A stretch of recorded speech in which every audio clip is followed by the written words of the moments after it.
तो वर्तमान आम जो प्रथम चैप्टर भौतिक विज्ञान पढ़ले कोटा पढ़ले आम रासायनिक प्रतिक्रिया और समीकरण पढ़ले कि नहीं पढ़ा आमर सरी। तो वर्तमान से रासायनिक प्रतिक्रिया और समीकरण किसी एमसीक्यू पचार जेहेतु तुम 10वीं बोर्ड रे एमसीक्यू 50 मार्क आसी केते मार्क आसी 50 मार्क तेणु मु एमसीक्यू मु बनैछि सेटु मु पचारिबी कोटा को चारटा ऑप्शन थिबो जोटा ठीक सेटा तमे कहिबो बुझियो छी। प्रथम मु क्वेश्चन पचारिबी देन तमे उत्तर कहिबो बुझियला हाथ टेकिबो तापर जाको पचारिबी से उत्तर कहिबो बुझियो छी। तो क्वेश्चन प्रथम हला केउठी एक रासायनिक परिवर्तन नुहे प्रश्नटा बुझी पालो नाही। ऑप्शन ए होची जल बरफ हेबा, ऑप्शन बी क्षीर दही रे परिणत हेबा, ऑप्शन सी खाद्य हजम हेबा, ऑप्शन डी कागज जड़ी पांच हेबा। ए जो चारिटा ऑप्शन मु कहली सेठू कोउटा रासायनिक परिवर्तन होउ नाही हाथ टेक जहा को आसीबो हाथ टेक। हां तते आसु नै की हाउ तू कहलु जल बरफ रे परिणत हेबा से जोटा कहला सेटा कार कार ठीक हाथ टेक तू तो तोड़कू कर कार कार ठीक जल बरफ हेबाटा रासायनिक परिवर्तन नुहे बोली से कहला कार कार ठीक हाथ टेक। तोर कोन आधा टेका आइचे माने तू कंफ्यूज होछ की ताले तोर कोउटा हेबो क कागज जोड़ी 500 हेबा तू सेटा कहू तो सेटा भूल अछि कोन हेबो ये जोटा कहला सेटा ठीक हो जल बरफ हेबा। देखो कागजटा जो 500 हे गला 500 टा पुणी कागज को आसीबो की कागज अवस्था को आसीबो की नाही मु कहिची रासायनिक परिवर्तन माने थरे जदी तार अवस्था चेंज कर देला पुनर्बार माने तार से पुनर्वस्था को आसी पारिबो नाही सेटा होची रासायनिक परिवर्तन बुझियाला। एइचु कोउटा रासायनिक परिवर्तन कहिची देख ताले जलटा बरफ हेबा बरफटा जलटा माने जलटा को मु ठंडा कर देली जे बरफ हेला तापर बरफटा को मु ताप देली जे जल हे जबो ताले एटा तो चेंज होची एठू होची सेठू एठी होची ताले एटा रासायनिक परिवर्तन होची की नाही एटा कोन होची भौतिक परिवर्तन होची बुझी पाछ ना बुझी पालो नै बुझला त ताले कोन उत्तर जल बरफ हेबाटा रासायनिक परिवर्तन न बुझला तो। द्वितीय नंबर क्वेश्चन भलो से सुनो मैग्नीशियम पात वायु रे जोड़िला बेले उत्पन्न होतबा धळा चूर्णटीर रासायनिक नाम कोन जो मु तमरो पढैथिली मैग्नीशियम टाकू जेतेबेले आमे जळैबा गोटे बर्नर रे मु मैग्नीशियम टाकू मु जळैली बुझिउछि कि नै काहा तारा जळिबो ऑक्सीजन सहित मैग्नीशियम के जळिबो जेतु हम वायुमंडल रे ऑक्सीजन अछि ऑक्सीजन तो जळिला परे हमरो छोटो 500 वाला जो धड़ा धड़ा गुंड बाहरला सेइटा को कोन कह जे से रासायनिक तार रासायनिक नाम कोन तार जोटा बाहरला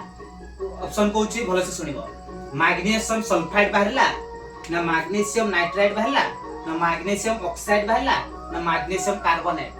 मु कहिची जते बेले मैग्नीशियम ऑक्सीजन सहित रिएक्शन करिवो सेठू कोन बाहरियो मु कहिची हाथ देखो प्रथम ए प्रैक्टिकल ता तम बहिर प्रथम पेज रे अछि कोन हबो मैग्नीशियम ऑक्साइड तर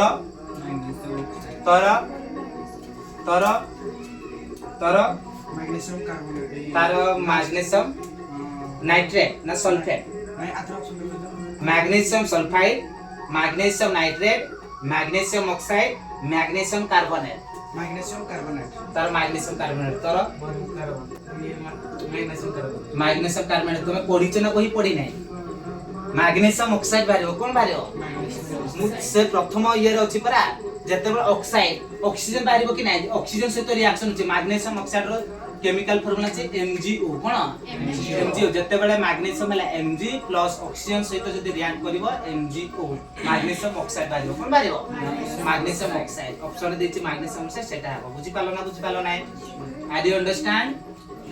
गुड। क्वेश्चन 3 नंबर भले से सुनो रासायनिक परिवर्तन बेले निम्नस्थ मध्यरु केउठी घटी न थाए रासायनिक जतले रासायनिक परिवर्तन हुए ए चारटा ऑप्शन देछि सेटू कोटा घटी न थाए कहबो। प्रथम हैला रंगर परिवर्तन द्वितीय हैला गैस निर्गमन माने गैस निर्गम बुझ पाछना तृतीय हैला तापमात्रा परिवर्तन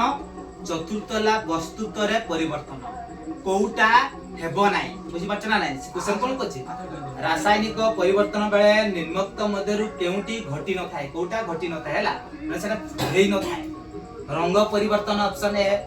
ऑप्शन बी गैस निर्गमन माने गैस निर्गम बाहरिबा तापरे तापमात्रा परिवर्तन ऑप्शन डी ला वस्तुत्व रे परिवर्तन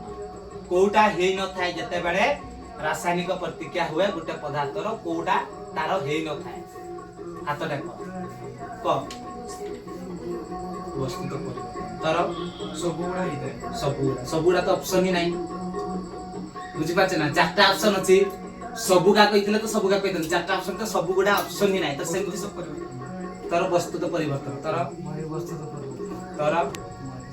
तर हां कोन हेबो वस्तु तो परिवर्तन जते बेले गुटे पदार्थटा बुझी होछ ना नाही जेतिकी तार मास अछि माने वस्तु तो अछि जते बेले पदार्थटा प्रतिक्रिया करिवो माने रिएक्शन करिवो जहा बाहरिवो मार्क्स केबे चेंज छै नथाय बुझी पालो नहीं मार्क्स केबे चेंज हबने मन रख वस्तु तो केबे चेंज हबने गुटे पदार्थटा रासायनिक प्रतिक्रिया हेले तार वस्तुटा केबे चेंज हबने जेतिकी मास अछि सेतिकी ही रहइबो किंतु तार रंग चेंज हबो आ कोन हिते तापमात्रा परिवर्तन हबो जो रंग परिवर्तन एका सब कहिछि बुझ पछ ना नै ताले कोन ऑप्शन उत्तर कोन हबो वस्तु रे परिवर्तन होई न थाय जते बेले रासायनिक प्रतिक्रिया हुए बुझी पालो ना बुझिरा तो क्वेश्चन 4 देखो लीड नाइट्रेट रो रासायनिक संकेतटी कोन जो लीड नाइट्रेट जो मु उदाहरण देइछि तुमको मु जो नोट देइछि सेठी लीड नाइट्रेट रो रासायनिक संकेत कोन उस option A PbNO3 option B PbNO3 whole 2 option C PbNO2 option D Pb3NO3 whole 2 कोटा हेबो option A PbNO3 option B PbNO3 whole 2 option C PbNO2 option D Pb3NO3 whole 2 कोटा हेबो कोटा लीड नाइट्रेट रो रासायनिक संकेत मु सब उदाहरण देइछि तुमको कोटा लीड नाइट्रेट रो रासायनिक संकेत चारटा ऑप्शन रो कोटा हाथ देखो कोटा हां एटा अछि PbNO3 सेटा तो तर